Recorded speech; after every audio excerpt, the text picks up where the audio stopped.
guys, and welcome back to Wholesome Chats with Beth. So, we're getting to that point where I'm actually struggling to think about video podcast topics now. Don't want to jinx it, but my life has been pretty good as of late. Update, I went to see Taylor Swift. Like, oh my god, sorry, ick. That was such an ick. But yeah, love, 10 out of 10. And do you know the craziest thing is, I made a vision board with my best friend. It's literally right up there. I would show you, but I don't want to move the setup. Yeah, we made a vision board for my summer 2024, which we didn't really have much of here.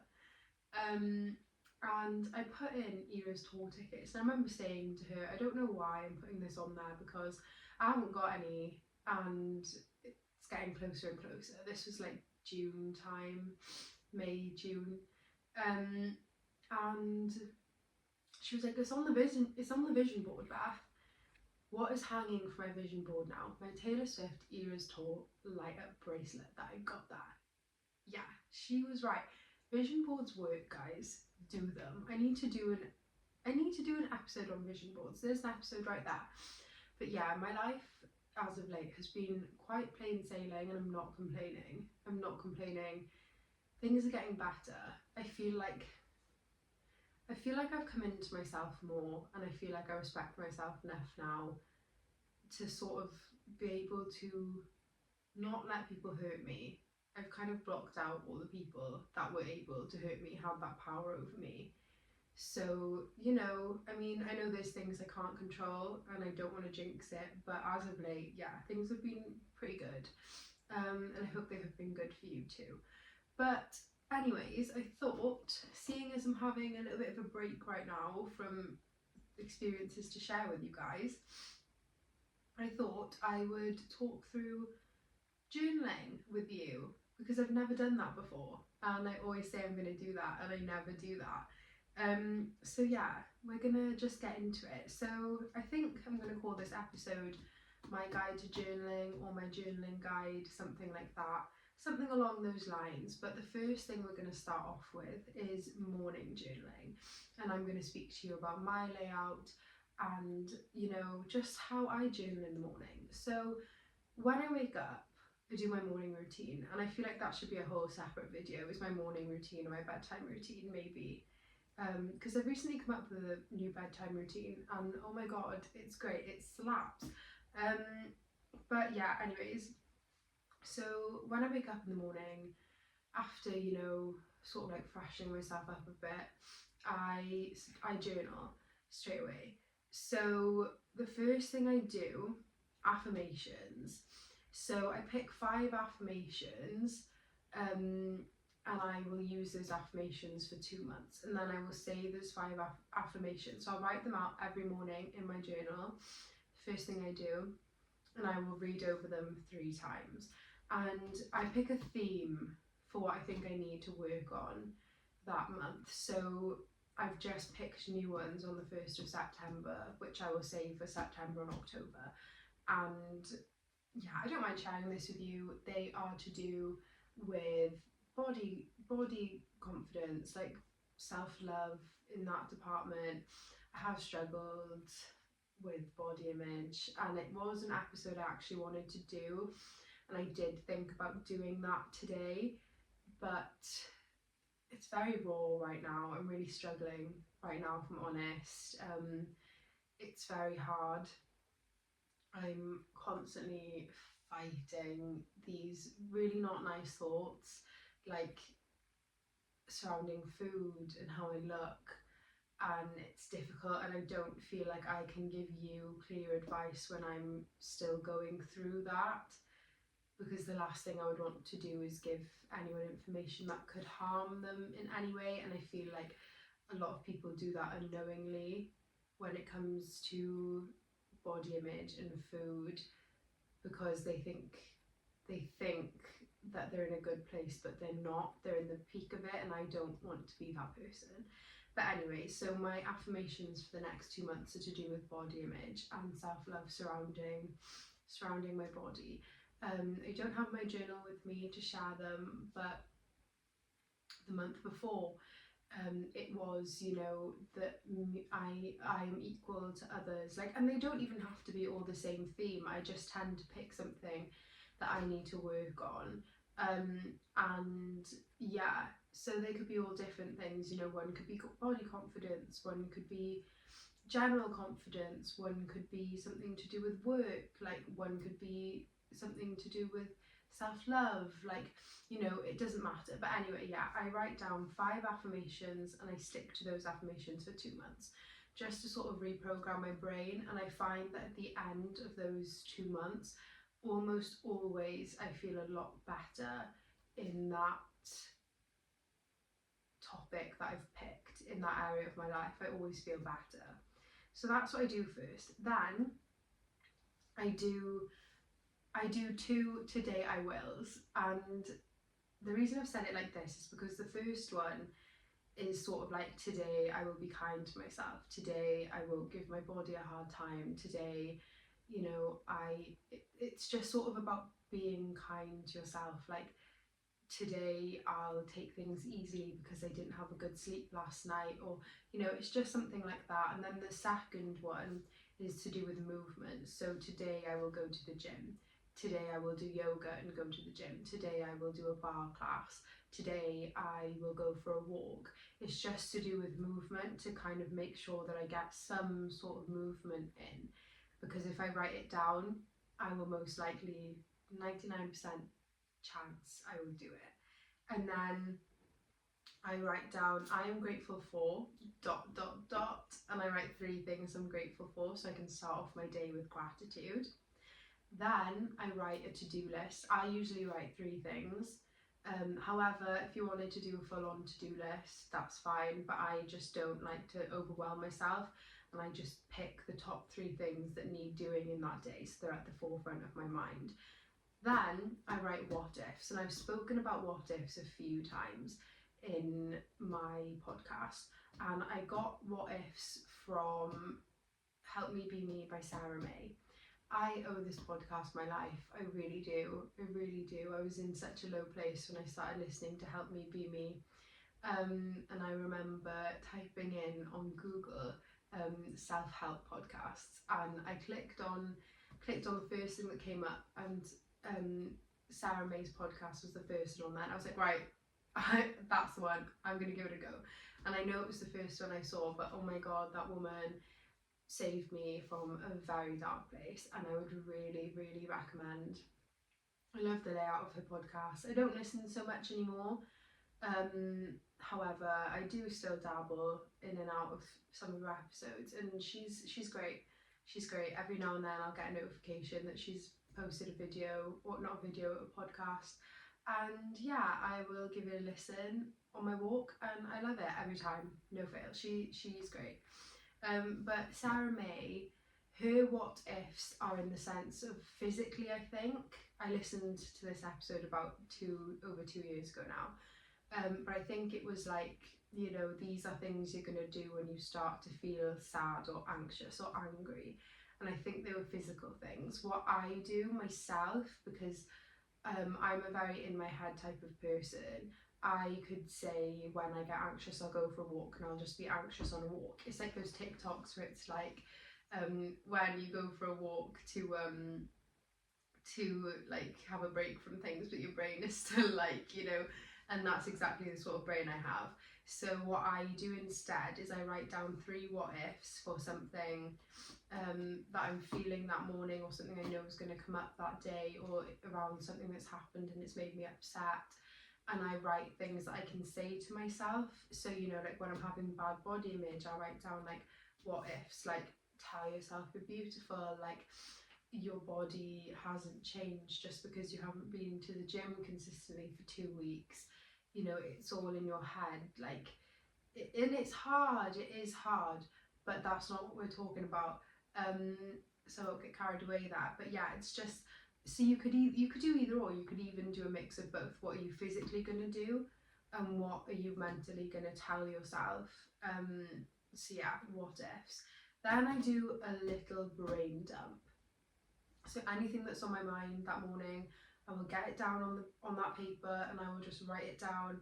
You know, like today I'm feeling okay this morning. In the morning, it's often too early to even know. It's too early to even know how you're feeling when you first wake up.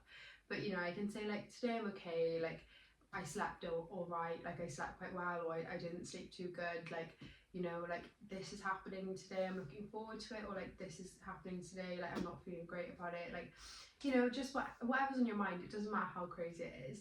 But anyway, that's all I'll do in the morning. However, I then continue this journaling into the evening.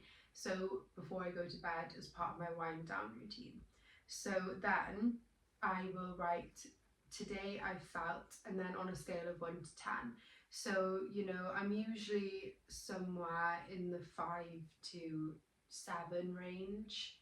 I'm not actually defined the scale. I just sort of think like I sit there for a minute and I just stare, and I'm like, today I felt an 8, you know, like yeah. So I'll do that. I think I found that in a Tesco journal. And it was just that you circle the number that you felt that day, and I've just kind of carried it on into my own journaling practice. Then I write down one thing I'm happy about that day. So you know, I'm happy that I saw da da da. One thing I'm proud of. I'm proud that I da da da. And then one thing I'm grateful for. And then I will leave that and I'll put that to bed. And that's my morning journaling routine. Then I'll go on to evening routine, because I know these are the 2 top ones that people will want to hear. The rest of them won't be for everybody, but it's stuff I've dabbled in. So in my evening journal, I obviously carry on my morning journaling, but after that I've got a book, and I think I spoke about them in Tiger last year. There was a collection of 3 journals, and it's basically to just journal every evening for the next 3 years. So it's just a blank page, and I just write everything I felt that day, whatever's happened, anything, absolutely anything. I sit there and I reflect on my feelings, and this is a separate practice altogether, you know, journaling your feelings. Like, that's a practice in itself, but that's my evening practice. And you know, I'll just write like what I've done that day, who I've seen that day, how I felt that day, how certain things have made me feel, how do I feel about that. Like it's just something like that. You know, just sort of like analysing my feelings, you know, or even like this made me feel this way. And it just sort of allows you to be like, okay, so I felt this today, that's how that makes me feel. And it can kind of help you stop patterns, because you know, I've read through my journals over the last few years, and I can pick up from my evening journaling who makes me feel what way, and you know, like how have I dealt with that, and like what have they done, and like if I'm feeling a certain way and I know I felt that before, I can go back and look at those journals, and I can sort of like be like, oh, so this is what I did, and this is how things got better, and things did get better before. So you know, it's that sort of thing. But yeah, so that's what I do in the evening, literally all about my day, all about the things I did, all about how I felt. You know, it's basically just that, just one massive brain dump. And it's simple as that. So now I'm going to go on to the more like niche sorts of journaling, and I'm sure that there's so many types of journaling out there. However, these are the 3 main ones I've sort of dabbled in. So the first one I'm going to jump into is shadow work. Oh, this one isn't very nice, but it's necessary, I find. And shadow work is the process of exploring and acknowledging parts of yourself you've repressed or ignored, or both. So basically, with this, it's sort of like you need to dig up areas of yourself that you know you need to do shadow work surrounding. So I've done it surrounding my anxious attachment style. I've done it surrounding why I've been in the relationships I've been in, why I'm attracted to the sort of people I'm attracted to. You know, I've done it surrounding my childhood, like just these sorts of things. Um, and it's hard, and often you do sit there and it does bring up feelings that you don't like and you aren't comfortable with, but it's just something that you kind of have to put up with, because then you learn more about yourself and why you act the way you do, and it helps you to stop acting in ways that you don't particularly like. So, you know, a lot of this is sort of like when I did it surrounding my anxious attachment style, from what I remember, it was like, when was the first time you felt anxious? And obviously this is really hard, and this is why you have to make time for it, and you have to be able to sit there, and it's like, what's your first memory of being left, and you know, why are you scared of being left? And like, it's just things like that. But I tend to just go on Google and I type in like shadow work prompts for dot dot dot, whatever area of myself that I want to work on. And I feel like I've written down here that it can be highlighted to you when you feel feelings of jealousy, resistance, anger, or upset. And this is very true. And if you look at the things that make you feel this way, those are often areas that you need to work on, because why do you react that way when this certain thing happens? Look back, when was the first time you reacted like that? When was the first time you felt like that? But you know, like I said, just go on Google, type in shadow work prompts for dot dot dot.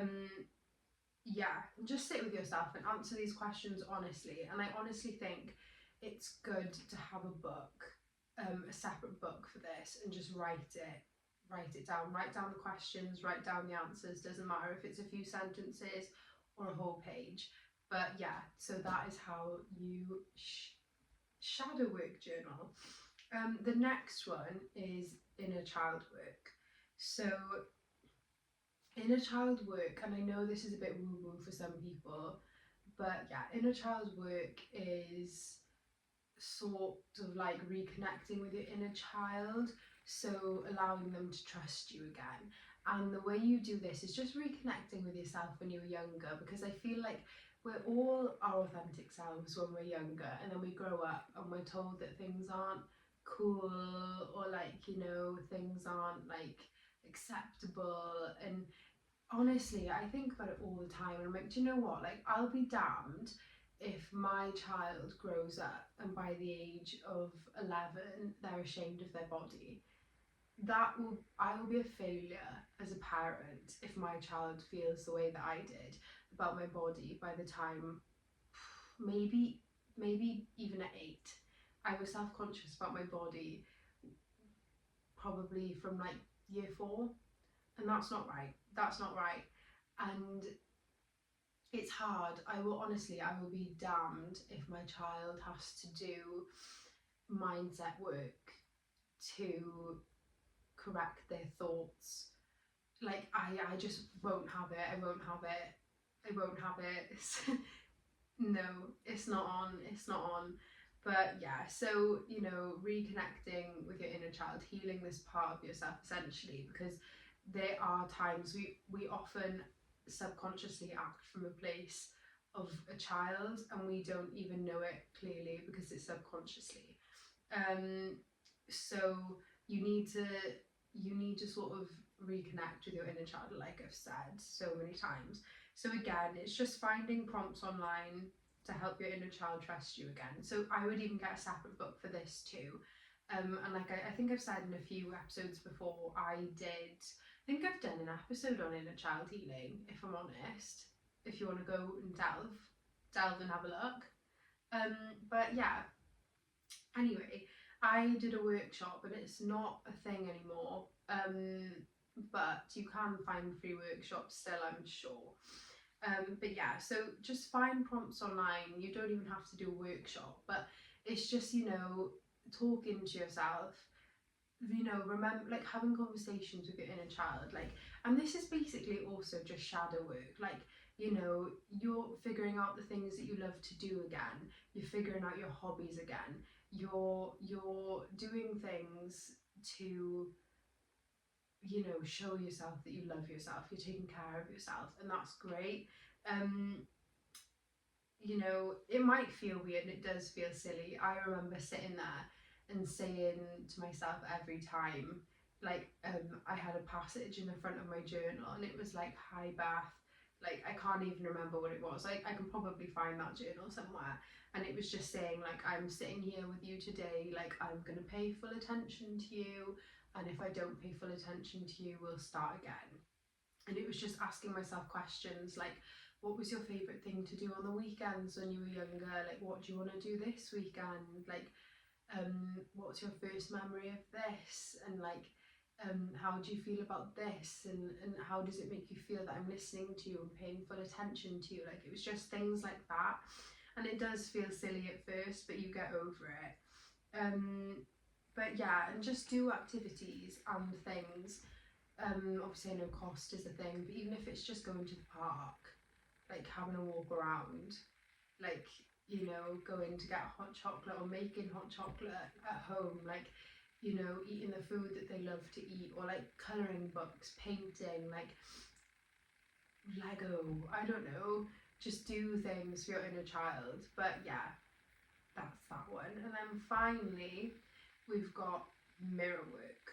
So this is another one. I haven't done this in a while actually.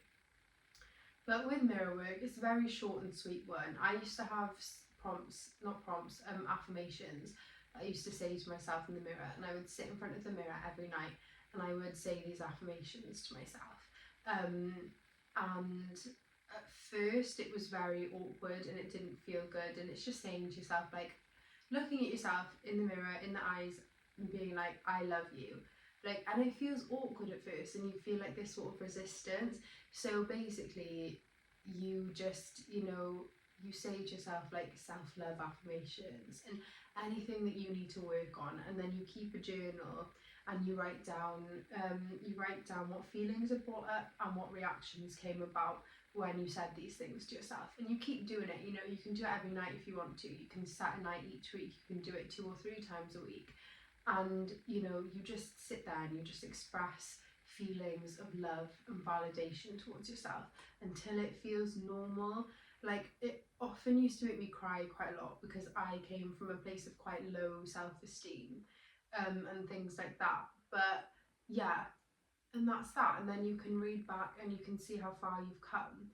But that's everything I've got written down here. However, another good one, and I don't know if this is journaling, but another good thing that I've done is writing down thoughts that I have, and then when I want to change them, I will write down next to it the thought that I want to have instead. So whenever that thought comes into my head, I will then write a counteractive thought, and that counteractive thought, I'll think, no, actually, this is the thought I want to have, and eventually that's the thought you will just have instead.